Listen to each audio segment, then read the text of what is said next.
Hi everyone, welcome back to another episode of the William Bonney podcast. Today I'm back with the wife again. Hiya. We thought we'd do a little isolation podcast today. We have been off for the last week now. It is literally a week, isn't it? It's about lunchtime Tuesday we're recording this. And that's when I came home. I came home about 2 o'clock, didn't I? Yeah. I tested positive then. You'd already tested positive by that point. I'd tested positive, but I've been feeling grotty since Monday evening. Yeah, so we've had COVID for the last week. So we've been in isolation since last Tuesday.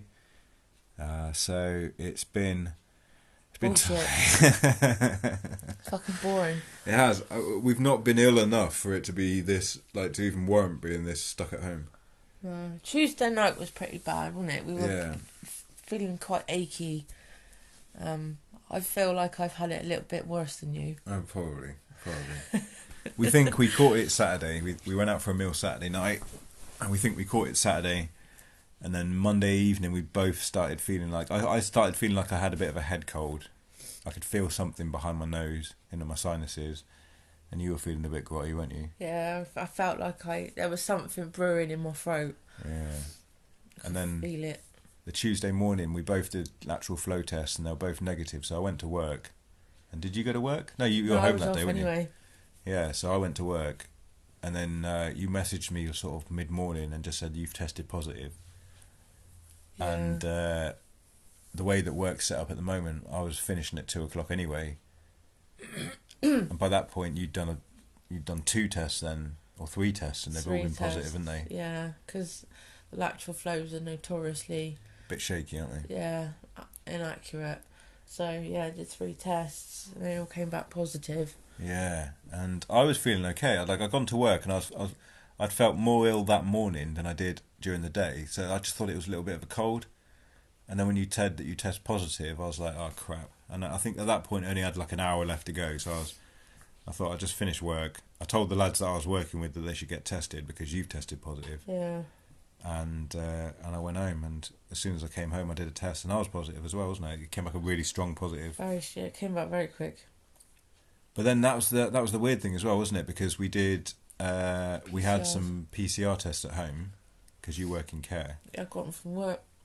And so we did some PCR tests, and yours positive. Yours was positive, and mine was negative when it actually came back. So, but the guidance had just changed, hadn't it? Like if you were if somebody in your household had tested positive for COVID, you then had to give 7 days negative lateral flows. Yeah.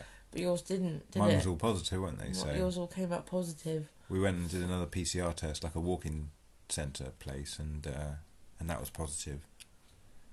That came back positive quite quickly. Yeah.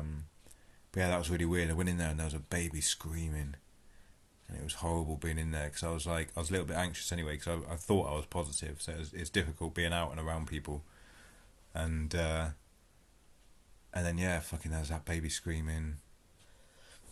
And I just found it really weird. I found it really a bit anxious being out. It was strange. Yeah, and then that came back positive, and we've just been hiding ever since, haven't we? Just watching films, watching TV. We've dealt with it quite well though. Our bodies haven't been too bad. It was very mild, wasn't it? So we're both double vaccinated, so that's probably helped. Apparently, I'm just guessing that we've caught this Omicron because it's supposed to be a bit milder, and it has been very mild, to be fair, hasn't it? We've had some rough patches. Not been too bad. Like you said, Tuesday, Wednesday, I was feeling very achy. Like especially when I stood up, it was like I was being punched in the ribs, like some real stabbing pains. Yeah. And you were feeling quite bad. I remember you being quite rough. And you've lost a bit of smell and taste, haven't you? It's clung on to dear life. It really has. It has clung on. I mean, I'm starting to smell things again. But I did look it up the other day, and it could be 3 weeks to a couple of months. I've had friends at my old place of work, and it was months afterwards, and they still was struggling with sense of taste and smell. It was just kind of gone. I remember my friend said he ate pineapple, and that was the first thing he'd been able to taste. It was like a strong. It's horrible. It's weird. Because I bet. Like when we had the ravioli the other night, I know it was going to taste fucking banging, but I couldn't taste nothing. But I've been worrying why my stomach's been feeling a bit dodgy. Yeah. And it's because I've been putting spicy shit on everything, and I don't do spice. Yeah. Just trying to kickstart some Just sort of to taste. try, but I looked it up, and this is what you've got to do. You've got to like give yourself a really aromatic palate to eat. So very strong flavours is what you need to do. But I do put it down to the fact that we've been taking those vitamin C tablets every day, the 1,000 milligram ones. Yeah, so we've done a few things. We've been all through the pandemic. We've stocked up on vitamins. We've had a general multivit. We've been having some turmeric, some vitamin D, and some zinc, because we heard that zinc is good for the immune system, and so is vitamin D. Isn't it? Doesn't it help the body absorb stuff? And turmeric helps carry it into the system better. Yeah. So turmeric carries the vitamin D and the zinc into the body better. And it's like I say, we've had a very mild version of the virus. We've had some ill patches, but it's just been like having a bad cold, really, wasn't it? But it's been for a week. I mean, I still feel a bit groggy now. I still feel a little bit lethargic. My nose is it's okay, but it's a little bit blocked. My nose is alright, but my chest is feeling a bit funny again today. Obviously, you can hear my voice. It sounds dreadful. Yeah, I still feel ill, but it's not like it's not. I would have gone to work if I hadn't have known it had been coronavirus. I would have gone to work. Still. Oh yeah, me too. I wouldn't have been bothered by it in the slightest. Just get on with it. Yeah, it wasn't bad enough. I was really worried because obviously we've seen everything in the media, and maybe other variants have been worse. But I was worried about the constant coughing because we know it's like flu length, so it would have been like 6 to 10 days of constant coughing and high temperature and aches, and because we've had the flu before and that kicked our asses. God, it's horrible. So Could have done with some of the weight loss though. I don't feel like I've lost any weight on this. We've just sat here, we've sat here and eaten for like the last 5 days, haven't we? It's fucking horrible. Yeah, because we've just been trying to kill time, basically. We've watched films and series and TV, and we did a whole Lord of the Rings day the other day. We watched all of the Lord of the Rings films. Was that yesterday? Day before? Oh, gosh knows. I don't remember anymore. It's just all blurring into one. I think it was Sunday. What did we do yesterday? Yesterday, I decorated. Oh, yeah, that was it. Did some work. And I did some orders. Yeah, so. Finished them off. So we've just been essentially. I was a bit worried about the virus, but we've been very mild.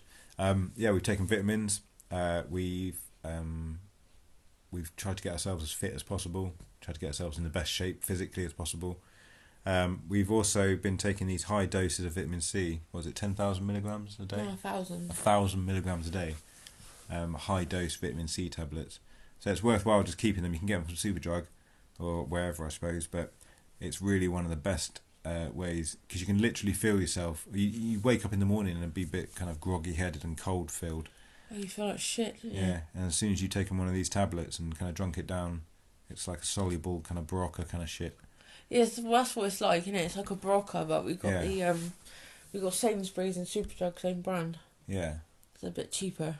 Exactly. So get like 10 days worth of them, and just you feel yourself like an energy drink. You feel yourself perking up after taking it, and it's and like I say, we've had a really mild version of it, so it's everything we've done, I think, between vaccine, vitamins and vitamin C has really, really helped.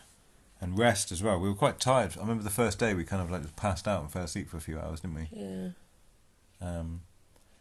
But dealing with the boredom is you have to kind of really make sure that you try and schedule different things.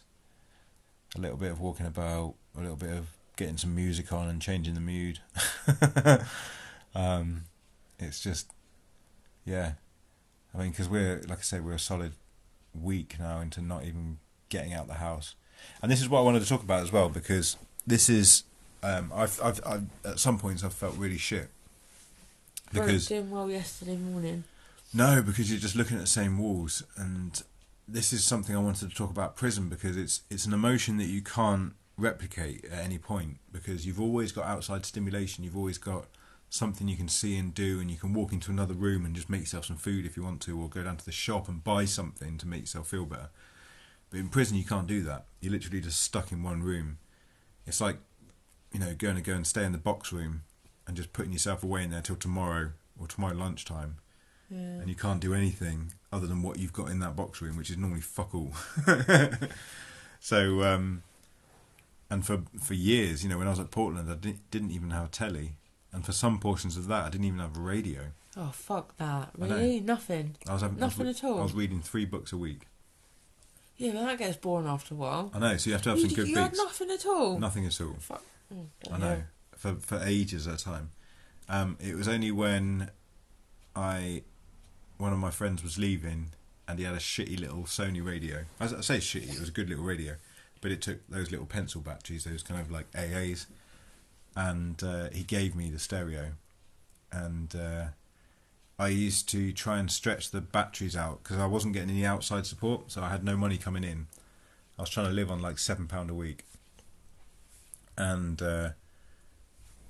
I would make these batteries last as long as possible. So I would have the volume turned down as low as possible, so it wasn't using the batteries. I'd listen as like close to my head, so that I'd make these batteries last, 6 weeks instead of a month, or 3 weeks if you turn the volume up and had it blaring, And it used to break me when people would come into the cell and they'd like turn the music up and they'd have it playing out loud, and I'd be like, oh my god, you're using that's like 2 days battery worth to me.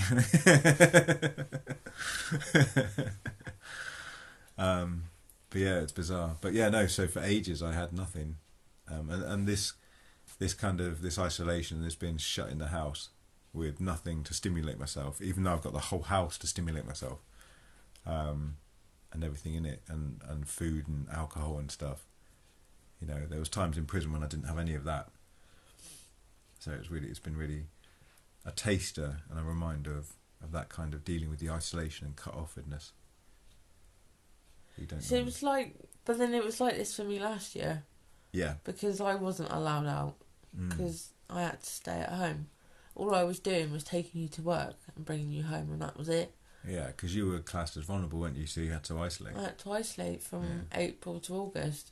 Yeah. And then, when was it? January to February this year. Yeah. Same again. Yeah.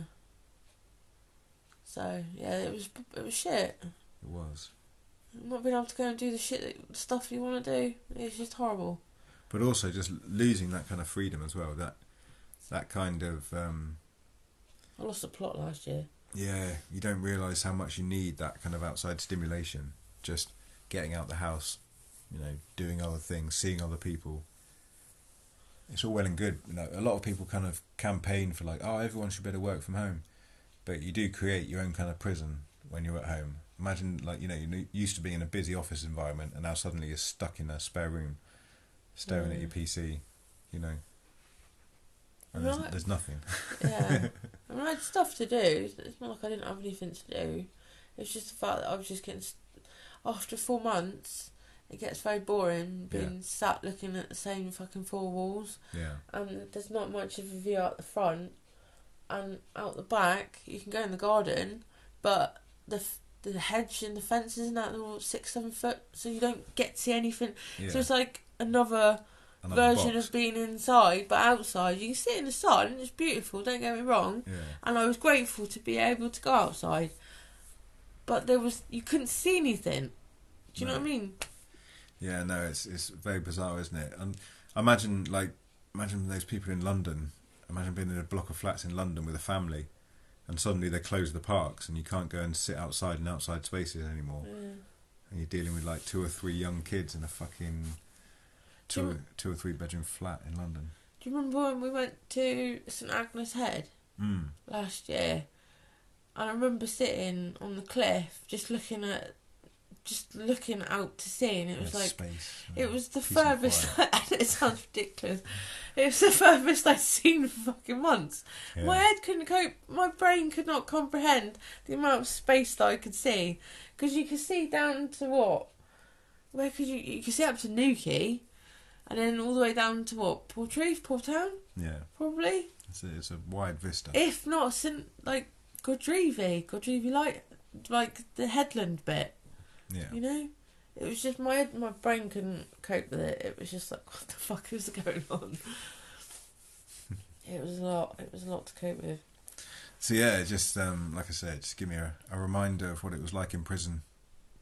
You know, just to kind of have that isolation and having to try and deal with, because you sit there and go, oh yeah, you can watch watch telly all day, but Gets fucking boring after it a does, while, doesn't doesn't it? it? You know, Jesus. you have to really be the kind of person who can sit and do nothing for hours on end, and just watch the same old drivel on telly. Like, because we've tried to watch different series, we watch stuff on Netflix, we watch films. We've even started watching EastEnders. That's how desperate it's getting. Exactly. We watched a bit of. We weren't as desperate as Emmerdale. Oh, Emmerdale. But we watched a bit of Corrie. I couldn't commit to another episode. It was such trash. It was rubbish. EastEnders is not much better, but Christ. I remember when I was younger and we used to watch soaps at home and like used to watch it religiously. Yeah, but people would slag it off, going, "Oh, the acting's so bad." It is. Now you kind of It's dreadful. Now you're older and you've actually you've seen proper acting and you can These people are just playing themselves. Yeah, you've been moved by someone's rendition of something to tears, and people's people's acting craft has really changed parts of your life. And then you watch Steve McDonald like farting on telly, and it's like, you think, hold on, I've seen you when I'm a celeb. You're not acting; it's the same person. David Platt, how crap was he yesterday? I know. He's just an angry little man. He's a shit, isn't he? He needs to have someone slap him on and go, "Oh, you fucking sort yourself out, mate." Stop being so angry.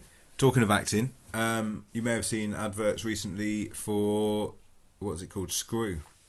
Yeah. Channel 4 seemed to have a new prison drama coming out called Screw. I'll either play the trailer now if I can, or I'm going to put up a little picture on the screen. but go and have a look. To it. Yeah, so go and have a look, and it's it looks like it's doing all right. It looks like it's going to be okay. It looks. It's on Channel 4, isn't it? Yeah, they've got a few different.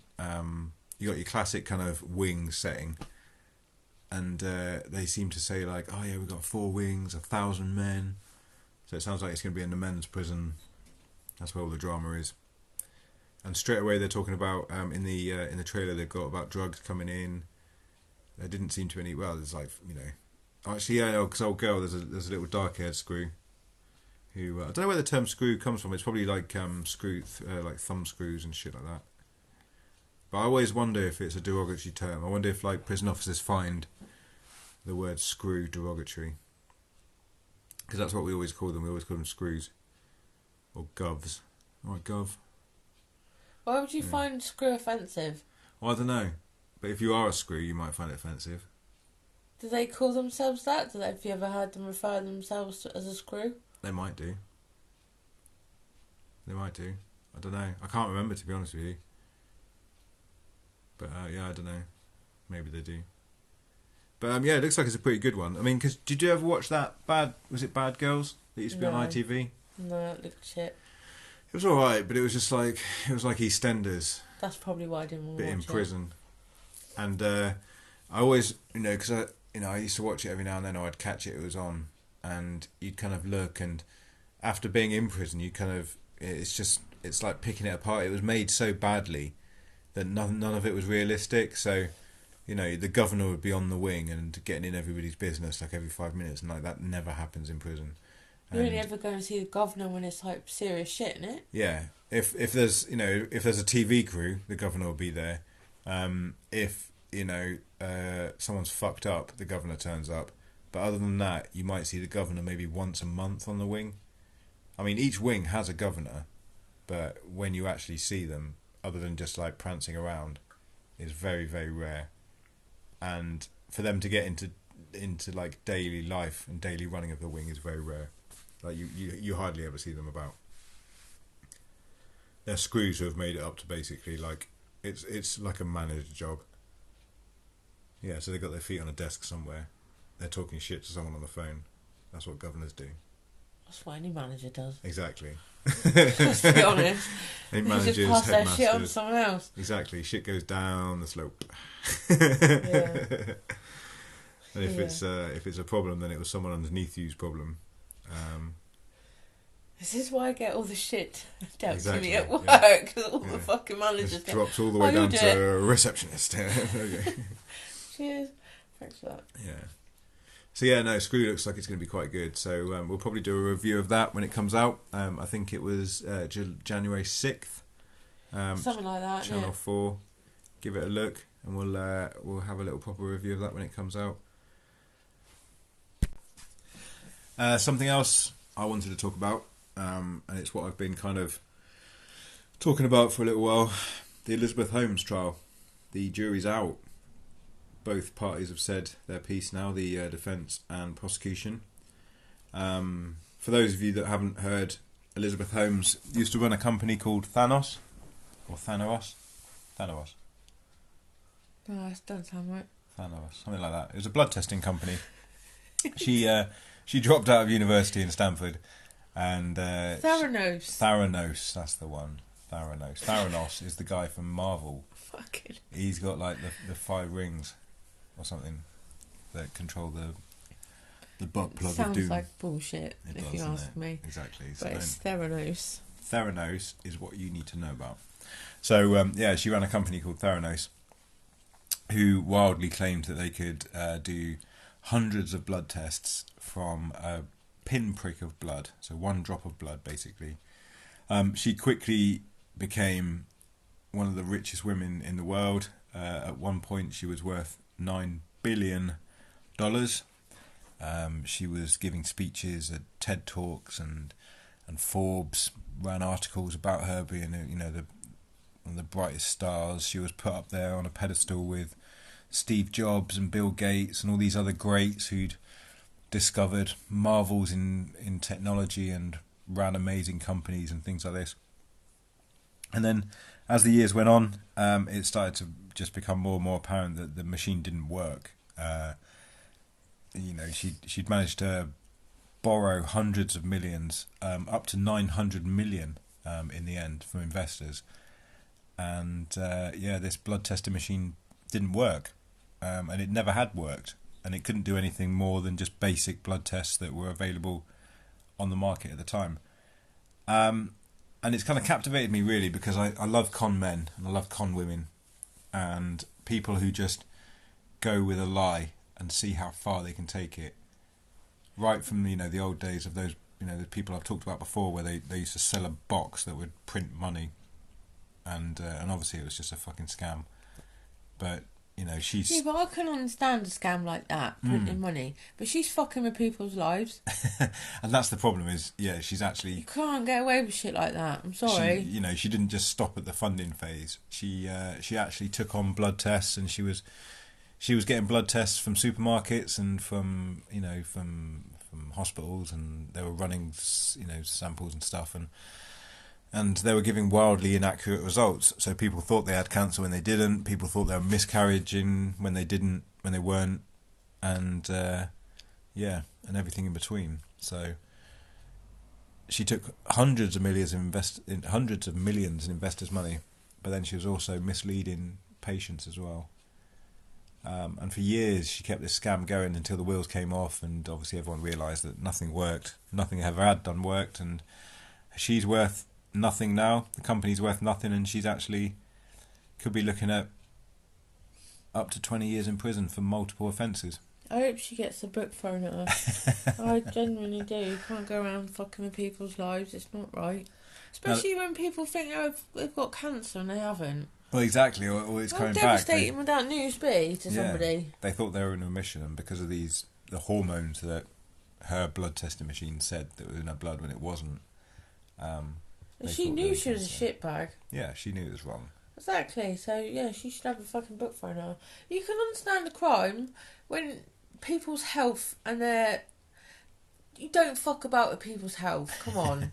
Do you know what I mean? That's like an unwritten rule. You don't fuck around with people, like, in that respect. And there's also people, so there was a lady who had lots of miscarriages, and she found that from when because her doctor was recommending this blood test, because she didn't like needles, so the doctor recommended she went and got this blood test, and it inaccurately showed that she had this really raised hormone in her blood, which meant that she was probably miscarriaging.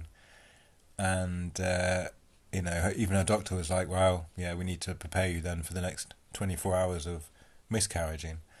And it was only because she had the wrong blood test. You know, the results were wrong. You know, she went and had another blood test another time, and she was actually fine and still having the baby. So yeah, can you imagine going through that kind of emotion?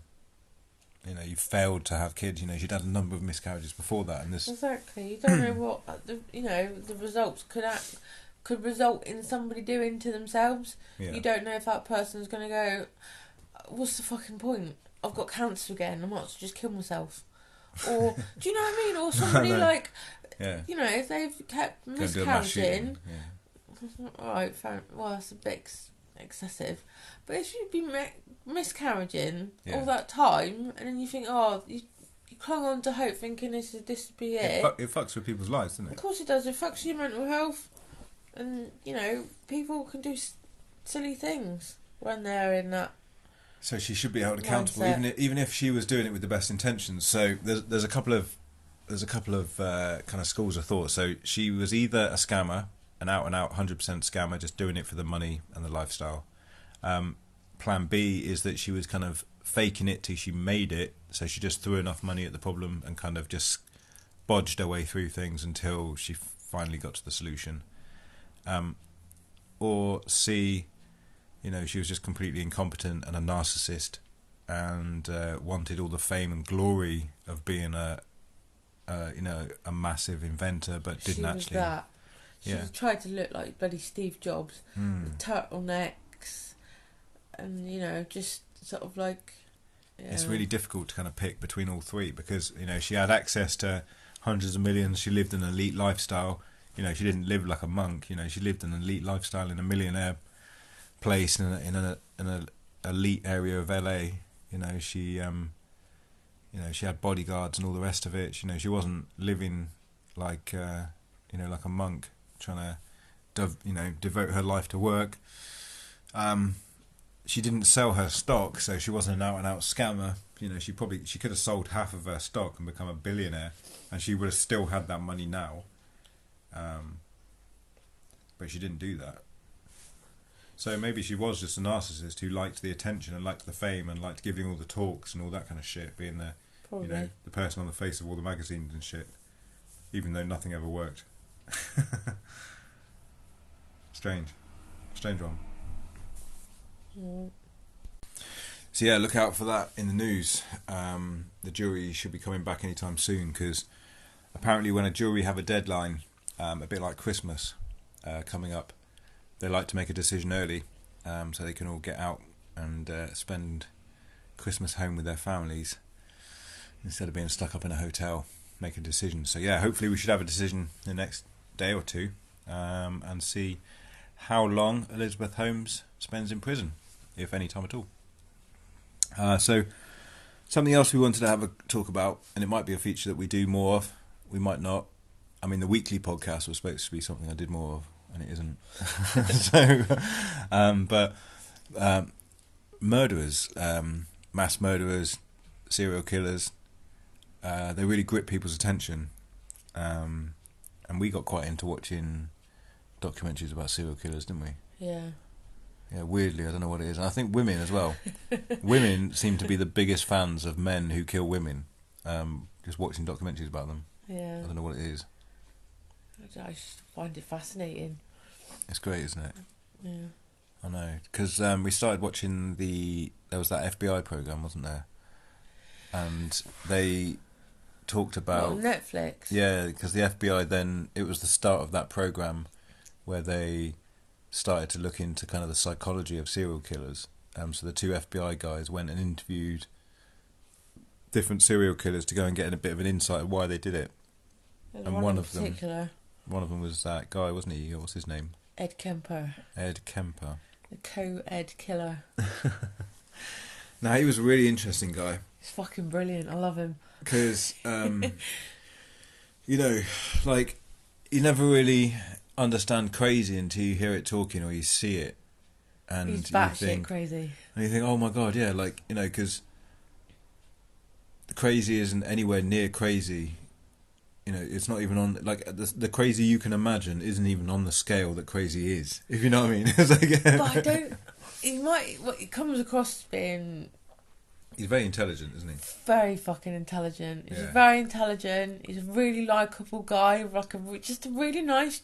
He's just a nice guy. I'd love to sit down and have a chat with him. Because he's big, isn't he? Like, so He's just fucking like 6'8" or to 6'6". to describe him, he's kind of like a big caretaker-looking guy, just soft. He wears big, thick glasses with big black frames. Just a normal kind of big, dopey-looking farmer. Looks a bit caretaker-looking like guy. Ned Flanders, Yeah, doesn't he? yeah, in just a way. soft. Ned Flanders, dark hair, moustache. And the thing is, Massive. he used to hang around with the police, didn't he? He used to hang around in the police bars, like playing pool with them, and he was friends with them. Police loved him. Yeah, so when he eventually did hand himself in, they thought he was joking because he was pals with them and stuff, and they just thought it was another classic Ed joke. But he'd actually he'd been killing a lot of girls in the Killed area, 10 people in the end. including his mother. Nan and Grandad were the first ones. Were they the first? Well, he started off killing his cat, which is not cool. No. And then he killed his Nan and Grandad. He killed his Nan first. I don't know, she must have said something wrong to him or something. So he killed his Nan. And then he was like, oh shit, my granddad's going to be all on his own now. And he couldn't live with the fact that his granddad was going to be lonely and upset. So he killed his granddad as well. See, that's just a different way of thinking, isn't it? He hasn't felt like, oh shit, I've just killed my gran. He's like, oh shit, my granddad's going to be lonely. I'm going to kill him too. Like, that's just... And that, I can understand why he did it. see, I was just going to say, you can't understand this. No normal person would have that reasoning. You can understand his thought processes. Like, I'm worried about sleeping with this lady now. I said to you, didn't I, the other day, if you cheat on me, I will swing a bottle of vodka and then go swinging with a baseball bat. Anyway. So other than that, then he started killing, was it just random hitchhiking girls, wasn't it? It was all girls from this particular university that his mum worked at, and so did he. Because they were on the west coast, wasn't it? It's like San Francisco kind of way, California. Was it in the 60s? Yeah. So it was 60s, a bit 70s. hippie-ish. And hitchhiking was a big craze. And they were told that, because obviously girls were going missing and turning up dead and shit, that you should only hitchhike with cars that have a university sticker on there. And his mum, his mum used to work for the university, so she would have a sticker on the car. So did he. He used to work there as well. Did he? Yeah. So obviously on his mum's car would be his the sticker. So he was able to still pick up these girls. They trusted the car, and yet he was the guy. Remember, he wasn't even fucking good at it. He was a bit of a fuck up. Yeah, because he locked himself out of the car once, didn't he? He ran around to go and kill her, and then realised that she was in there with the keys. And he was like, "Oh, can you open the door?" And he had to kind of talk her into opening the door again. Opened up the door and then caved her head in. Yeah. And then the old Bill turned up, and he had like 2 bodies in the boot, didn't he? In the boot, dripping, because he stabbed them quite a lot. And they because they were doing stops, weren't they, along the the roads and stuff, looking in people's cars, just making sure like all these lonely men driving around weren't the killer. And they stopped him, and they were going to make him open up the boot. I don't know what happened, but they didn't get in the boot in the end, and he just went off on his way. I know, he was at large for ages, wasn't he? It was he killed like 6 girls. Yeah. And in the end, he killed his mum. And then he killed his mum's best friend because he didn't want his mum's best friend to be lonely. Or, I think as well, he didn't want him to find out that it was him or something. But then he handed himself in the end anyway. But yeah, he didn't want his mum's friend to be upset and lonely. But the thing was as well, because it wasn't even though he picked up young girls, it wasn't even sexual. So he didn't, he did fuck them. But not in the way you'd expect. No. Oh, God, no. So it wasn't kind of like he'd rape them, then murder them. Or even, like some guys, they murder them, then rape them. That's what he did. But he kind of had sex with their head, didn't he? Yeah, he'd cut their head off and then have sex with their head. But, with their throat and stuff. Yeah. Like, he'd be fucking them, a stump and shit. I don't even want to think about it. He's just a fucking weird guy. And he did all this because he absolutely loved women. He loved women, but hated his but mum. he couldn't cope with the fact he just didn't know how to be around them. His mum was horrendous to him. His mum was horrible. And he hated his mum, so a lot of stuff he was doing, he was kind of acting out, killing his mum and doing these things to his mum, which he did end up killing his mum. And then whose head did he put in the garden? Oh, one of the girls. One Yeah. of the girls he killed buried her head underneath her window looking up. Yeah, because he wanted people, because she always wanted people to look up to her. Yeah. So that's fucked up. I know, but That's just even really doing that up. and just like, you know, what I mean, most people, if you're going to get rid of a head, you just shove it in a bag and like throw it in a lake or a river or something. Shit. But no, he did it. He did things with reasoning, like it was, Yeah.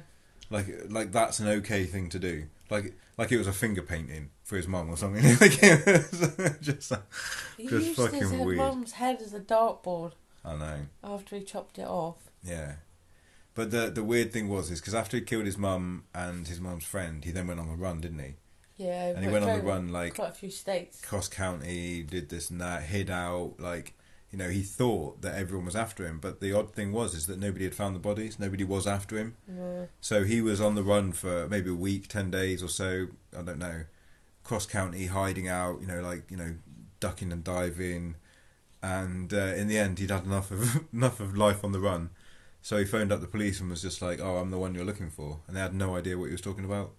And then, like I say, when he tried to hand himself in, they thought it was a joke because he, like I say, was one of the boys. And yeah, and they didn't realise. He wouldn't shut up though, would he? When they arrested him, he would not stop talking. He just told them everything, and just told them all why he did it and everything. And it was just like they'd never come across anybody. Yeah, that's why they'd got so much. What's it? Not legislation, but just because. He'd be like, well, why do you think that killer did that? Because he did it because of this reason. Yeah. He was the first person they'd spoken to that they'd actually got some form of sense, and I use the word sense loosely because he was mental. But at least it gives you that other kind of perspective, as in, you know, like I say, his crimes weren't a lot motivated. Why people were motivated to do what they did. Yeah, it just gives you that kind of why a batshit crazy person might be doing the things he's doing. And that's where this term, is it serial killer came from? Because of him? Doing things with cereal. Oh. Oh yeah, the Frosties killer. Fucking idiot. Chocolate moons. I don't know. Why was he called serial killer? I don't know. I can't remember now, but there was that documentary thing on Sky for ages. So Kemper is the reason they call him serial killer. Yeah, it's all because of him, because of not because of his like of cereal. I don't think he likes cereal. It's not been confirmed. It's cereal with an S, not a C. Oh, okay then. So there you go. The COVID diaries. We have survived pretty much. We're just waiting to come out of isolation, which is in the next like 3 or 4 days now. Yay, Friday! Can't wait. I will be doing a Christmas speech at 3:00 on Christmas Day, so I'll be having to prepare that next. And yeah, thank you very much for obviously everyone keeping tuned and sticking with us. We'll get out more soon. And if there's anybody else that you could recommend that we watch or we listen to or we look at, then by all means let us know. So yeah, thank you very much, and we'll speak to you again another time. Bye. Bye.